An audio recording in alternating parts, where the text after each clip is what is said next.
तो BSc agriculture क्या है? बीएससी एग्रीकल्चर के लिए आपके पास क्वालिफिकेशन क्या होनी चाहिए, जॉब्स कैसे लगती है, सैलरी कितनी होती है और बीएससी एग्रीकल्चर करने के फ़ायदे हैं भी कि नहीं है, तो आज हम इस टॉपिक के ऊपर डिस्कस करने वाले हैं।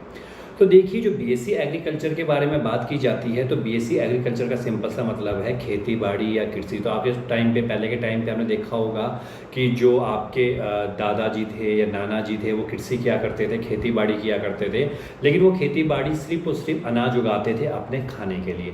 लेकिन आज के टाइम पे जो खेती बाड़ी की जा रही है वो कहीं ना कहीं उसमें कॉमर्शियल या कोऑपरेटिव पार्ट घुस चुका है और इस कारण से उसके अंदर अब लोग उसको बेचने लग गए हैं, उससे पैसा कमाने लग गए हैं।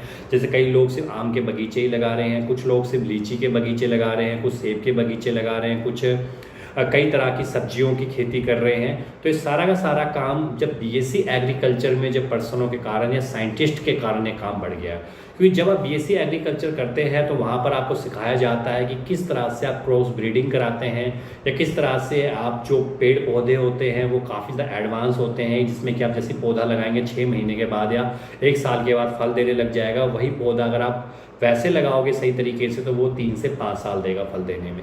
तो इस तरह के बहुत से एडवांस साइंटिफिक तरीके किए जा रहे हैं। तो सब कुछ आप सीखते हैं बीएससी एग्रीकल्चर में या एग्रीकल्चर में।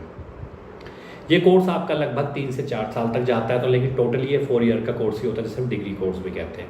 यहाँ पर आप कंप्लीटली जो पढ़ाई करोगे कहीं ना कहीं एग्रीकल्चर, पेस्टिसाइड्स, नई नई क्रॉस ब्रीडिंग, नए नए तरीके से खेती बाड़ी उगाना, नए नए प्रोजेक्ट आपको दिए जाएंगे, कई तरह के सीड्स और बीज दिए जाएंगे, उससे आपको नई नई फसल उगानी है, किस तरह से आप उसका क्रॉस जेनेटिक्स करोगे, डीएनए की चेंजेस करो। तो काफ़ी तरह के चेंजेस वहाँ पे आपको करने को मिलेगा, कंप्लीटली साइंटिफिक पर्पस के रूप में होता है। इसके साथ ही यहाँ पे सेकंड चीज़, यहाँ पे आपके पास +2 में फिजिक्स, केमिस्ट्री, बायोलॉजी 50 से 60 मार्क्स होने चाहिए।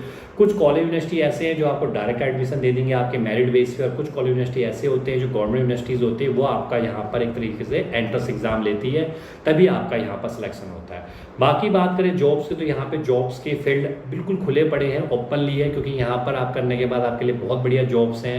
यहाँ पर आप कृषि अधिकारी बन सकते हैं, यहाँ पर आप नर्सरी में जा सकते हैं, यहाँ पर आप एग्रीकल्चर डिपार्टमेंट में जा सकते हैं, यहाँ पर आप फिशिंग डिपार्टमेंट होता है वहाँ जा सकते हैं। मतलब आपके लिए पूरे फील्ड ओपन है। जैसे आप इस कोर्स को कंप्लीट करेंगे तो आपके लिए जॉब्स ओपन होनी शुरू हो जाएगी।